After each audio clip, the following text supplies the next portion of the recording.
This is not even a silent martial law. It is martial law without declaring it formally. You know, I'm really sick and tired of politics. Noon pa naman yan, before I naging vice mayor ako.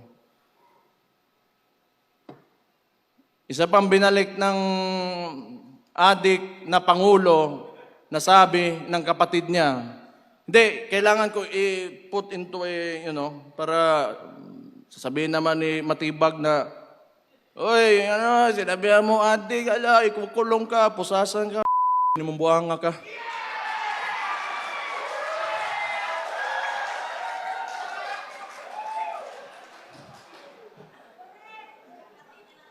Bisaya pa ni mo, Choy.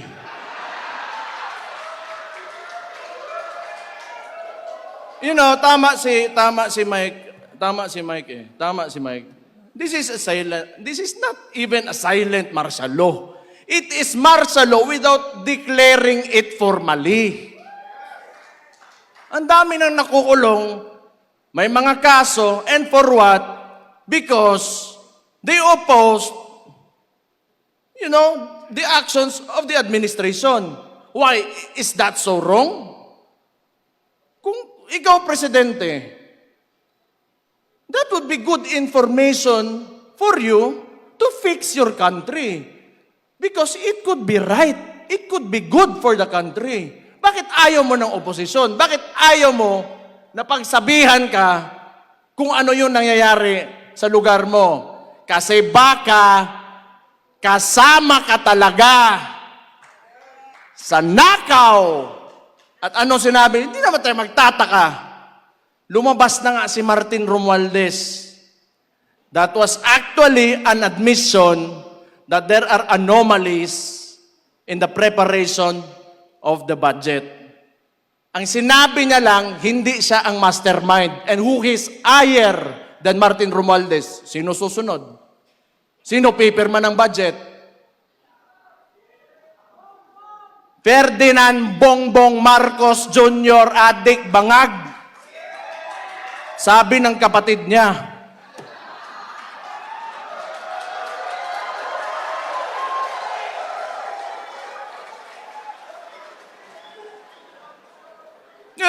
Ako ang ginaingon dere ba?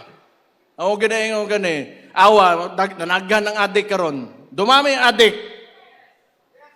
Dito sa Davao, lagi may huli. Sa ibang lugar, wala. Hinahayaan nila. Takot yung mga pulis. Kasi pag hinuli mo adik, magagalit si Bongbong. Kasi adik daw siya, sabi ng kapatid niya. Oh, ano mangyayari ngayon? Yung mga pamilya, sira. Breadwinner, yung tatay. Pag nagsabuyan, wala na, sira ulo, ayaw magtrabaho, bubugbugin yung asawa. Ano mangyayari sa household?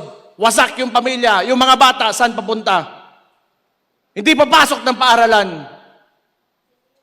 Yung community, yung mga barangay dyan, apektado. Sino nagbabayad ng buwis? Sila mismo. The driving force of our economy are the communities, ang kapobrehon, mong pasagdan na mabuang.